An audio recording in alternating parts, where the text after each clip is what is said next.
欢迎来到星星频道，请点击订阅并关注，获取最新资讯。奔跑吧格局已定，白鹿接棒杨颖成一姐，范丞丞渐入佳境太惊喜。作为一款开播10年的国民级综艺，过往奔跑吧无疑是带给过我们太多的惊喜。即便是抛开邓超、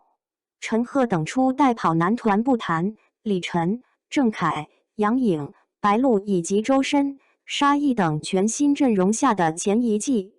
就曾凭借着趣味性和烧脑度十足的推理游戏，赢得了观众的认可和喜爱。但已经更新到总第3期的《奔跑吧12》在开播后所呈现出来的内容，却是有些差强人意。如果说前面各种商战元素、嘉宾们斗智斗勇还算精彩的话，第3期中的木偶篇章里略显混乱的剪辑，以及整体的游戏缺乏竞争性和趣味性，也是成为各方口诛笔伐的焦点，不少观众更是直言追不下去了。不过，虽然《奔跑吧12》在游戏和剪辑方面不如过往优秀，但在杨颖因为争议退出常驻后，在已播出的3期里，从各位嘉宾的镜头、游戏参与度以及个人表现而言，整个常驻 MC 的格局却是已经有种大势已定的感觉。其中李晨和郑恺两位仅剩的元老，在节目中的定位无疑是非常清晰的。作为节目图腾级的嘉宾，在人气和体能尚不如以往的情况下，两人也是从过往游戏环节里的主力，逐渐成为了节奏把控、照顾嘉宾的工具人。虽然听起来有些心酸，但不得不承认李晨和郑恺更多只是奔跑吧精神层面的旗帜了。再者就是白鹿，毫无疑问，以目前节目中的镜头侧重以及个人受宠程度而言，白鹿已然是从杨颖手上接过了跑男一姐的位置。就拿最新一期的木偶篇章来说，拿到卧底身份的白鹿，就在节目组的照顾之下，一路顺风顺水，和范丞丞联手颇有种 carry 全场的感觉。要知道过往这个角色都是杨颖的专属，白鹿能先从杨颖手上拿到节目金主的代言，再接过杨颖在节目中的定位和人设，白鹿不是新一姐，谁还能是呢？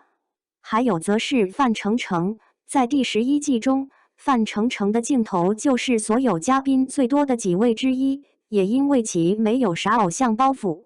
以及超强的综艺感，加上节目外越发高涨的人气，范丞丞也是毫无疑问的成为了节目的新宠儿。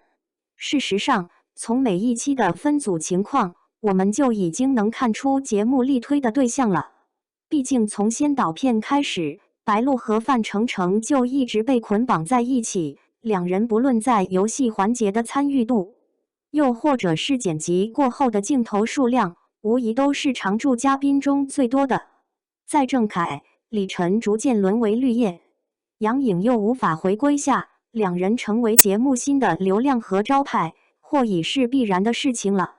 当然了，除了以上4位外，周深和回归的宋雨琦也是连续2期组队，两人在节目中的定位也是非常的明确。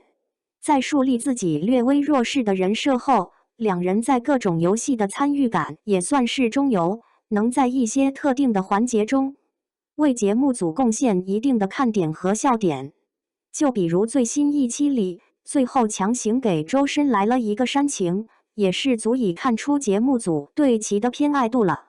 而沙溢以及刚刚加入的张真源的话，前者沙溢继续充当搅浑水的角色，张真源则还没有完全展现出自己在游戏环节的 carry 能力。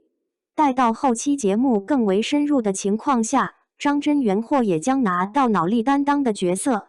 毫无疑问，就目前的阵容格局来说，奔跑吧想要力捧白鹿、范丞丞的动机是非常明显的。在杨颖无法回归，节目缺少了大量热度和关注度的情况下，这两人也的确是最好的顶替者。相信在诸如周深、张真源、宋雨琦等人状态越来越好，奔跑吧12的收视和热度或也会再创新高吧。对此，大家是怎么看呢？